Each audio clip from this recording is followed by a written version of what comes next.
So what I wanted to do was kind of set the stage a little bit today and talk about what I consider to be a bit of a paradigm shift in terms of the application of genomics and really the integration of genomic information into our national cattle evaluations, and really that's based on what's going on in several breeds. So relative to the adoption of genomic predictors, or what we might call molecular breeding values, it obviously started with the American Angus Association. And we'll go through what they've done, but I think this crowd's probably aware that they utilized two different sources of genomic information by two different companies, but they're not the only breed that's utilizing genomics now. So it started with the American Angus Association, the American Simmental Association, which has representation in the room, went live with marker-assisted or genomically enhanced EPDs in April, I believe it was. The American Hereford Association, I saw Jack Ward in here, has been eagerly awaiting to be able to deploy that as well. And then there's several other breeds that are rapidly working towards this end. In the early days, people like Allison, people like Bob and myself were asked a very common question: does it work, right? Do genomic predictors work? And the problem is that's not a valid question. The facetious answer is yes, always yes. Okay? The question that really needs to be asked is, how well do they work? And the answer to that is directly related to how much or what proportion of the genetic variation is explained by a particular marker assay or an MBV. So as we'll go through, and I know you guys didn't come to math class today, and this is very straightforward and simple, but that's the square of the genetic correlation between a molecular breeding value and the trait of interest.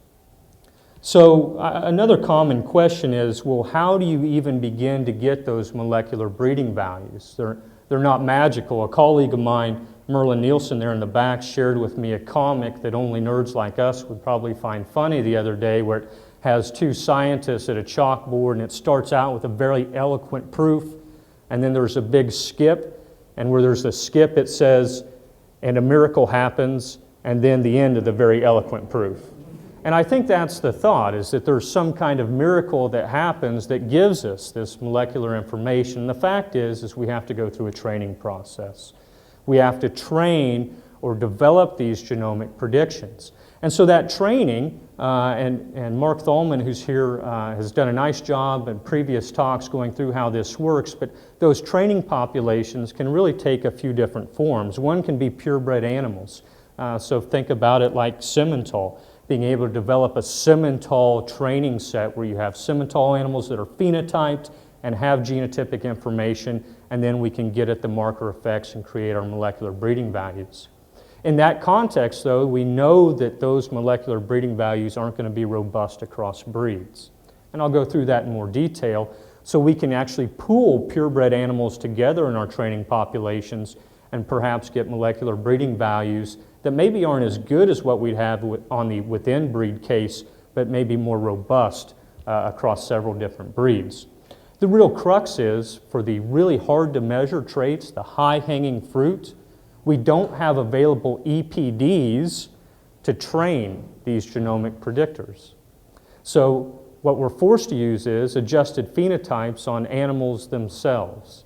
A lot of times those may be crossbred animals for things like disease susceptibility or feed intake and feed efficiency. So those kind of three broad scenarios are the different training data sets that we may have to get at the actual SNP effects.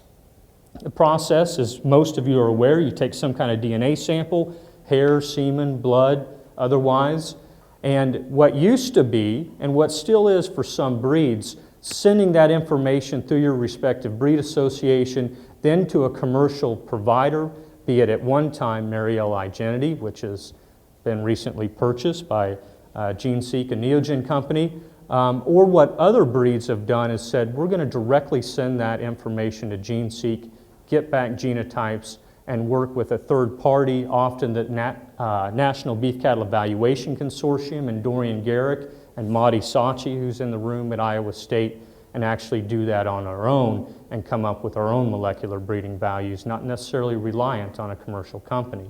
That really is the paradigm shift. not working through a different commercial provider, but breed associations working with academic institutions to do it on their own. Once that information comes back, as is true in the beef industry, we tend to do things independently by breed association. So there's been different approaches in including this information in our national cattle evaluations. What the American Angus Association did is said, we're going to treat this as a correlated trait. It's correlated to a trait of interest, just like ultrasound is correlated to carcass. So we're going to fit it in our national cattle evaluation as such. The American Hereford Association has said, we're going to actually use an index or blending approach. So maybe post-national cattle evaluation, we have EPDs, and we'll create an index of that EPD and this molecular indicator or molecular breeding value and come up with our marker-assisted or genomically enhanced EPD that way. Others, like the American Simmental Association, have said, we're actually going to treat this information as if it were a piece of, or an EPD that is external to our population. And we're going to bring it into our national cattle evaluation that way. The benefit of that is they're actually treating it as if each molecular breeding value may have a differing impact on an animal's EPD, so a differing accuracy, taking advantage of not only the mean, which is the molecular breeding value, but also the variation around it. Because we know animals that are very closely related to the training population, this technology works better for them. And as we move away from that training population and genetic distance, the efficacy begins to erode. Another method is using actually a genomic relationship approach, augmenting our traditional relationship matrix with genomic information. The dairy industry and some swine breeding companies have done that quite effectively. The beef industry early on wasn't able to do this. Why? We didn't have access to the genotypes. Companies didn't want to release that information. Now we're in a position where we could actually make use of that if we so chose. So why all these different approaches? So here's the way I think of national cattle evaluation spanning the many different breeds. It's like a child's game where you're trying to put the right size peg in the right size hole, and there's a lot of different size holes. Right? Everybody has some different infrastructure with which they have to make genomics fit their current infrastructure. That's why Simmental is using the approach they're using. They already have the infrastructure to use it. That's why Angus is doing what they're doing. That's why Hereford's doing what they're doing. It's all conditional on the infrastructure they have in place and who's actually running their national cattle evaluation, what they feel the most comfortable in implementing. So instead of doing what we have over here on this side, which is trying to get this square peg, right, into a round hole using a hammer, they said, what size is our hole and how do we make genomics fit? And there's some logic in that as we begin to implement this technology. So what is Angus currently doing or currently using? I think most of you have seen this before. This was the Mariel IGenity panel, 384 SNP based. Obviously these are Angus specific, and then the Pfizer 50K product. These are genetic correlations between these molecular breeding values and these different traits of interest here. I mentioned earlier that what we're interested in is the proportion of genetic variation explained. And so you can take a trait like ribeye area here for the Pfizer product, and if we square that, we get 36% of the genetic variation explained for that trait by that particular test. I'd say as of a few months ago, this would be the only slide we really get to show you in terms of what a breed association is doing. But I mentioned that Simmental went live with this here in April. And so based off a training population that had 2,800 animals and prediction equations actually derived at Iowa State, here's what they're showing. The genetic correlations between what they're doing and these different traits of interest here. And you can see very similar compared to what Angus is being able to provide to its membership. So other breeds that are working towards this end, this is the number of records they're working with to develop these genomic predictors here. And you see Hereford, Red Angus, Brangus, Gelbvieh, quickly building those resource populations. And that's important. I had a conversation with a friend the other day that was trying to advise a breed association on what to do. And basically they were asking the question, how big does my training population have to be? So as we got to talking, I realized that this particular instance, that was absolutely a moot point, because this particular breed, in my opinion, did not have a sound infrastructure for national cattle evaluation in place. They had a problem getting producers to actually record data. So the bulls in their population, for many traits, were never even reaching moderate levels of accuracy. My point here is genomics is not going to make up for decades of not recording data. It's not. The breeds that are going to benefit the most from this are the breeds that already have a rich data set in place and a sound national cattle evaluation. So some results, courtesy of Dorian Garrick, some work that he and Matti Sachi, I assume, have done at Iowa State relative to training for Angus-specific, Hereford-specific, Gelbvieh-specific, or then a Gelbvieh population augmented with some Angus animals, and the genetic correlations they're getting across a variety of traits here. And you can see, again, these correlations are moderate or even approaching high in some cases. And my point by showing you these is that several breeds have opportunity to capitalize on this technology if they have the foresight to actually build a training population. And I know several breeds are readily requesting DNA samples and in often cases cost sharing with producers to get those genotyped. I'll quickly show you, as some of you, many of you have probably seen from me and others before, the impact of this technology on EPD accuracy. The dark gray bar is the accuracy of the EPD before it's been augmented with genomics. The light gray is the impact we get by including genomic information. And if the test explains 10% of the genetic variation, synonymous with a genetic correlation of roughly 0.3, we don't see a large impact. But the point I'd like to make is for some traits, which we don't routinely record phenotypes, this is a very plausible scenario for us. And it's better than having nothing at all to select from.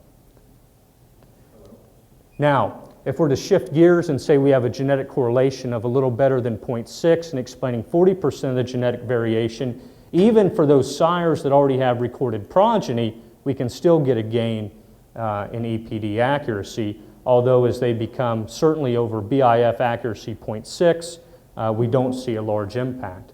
But we want these high accuracy animals genotyped. Why? So we can build those training resource populations. So why a shift away from commercial-based products? Well, we've seen a large decrease in the cost of this technology really over 18 months. The 50K product now, and Dustin's in the room, so if I'm misquoting things, he'll shoot me. If I'm misquoting him on the low side, if I'm on the high side, he'll probably stay quiet. But the 50K right now around $85, and I remember when I paid GeneSeek $150 at one time for that assay. Why? Because we have increased competition in the marketplace. What we call the HD now, the 770 at $185, which is cheaper than what it is to collect some phenotypes.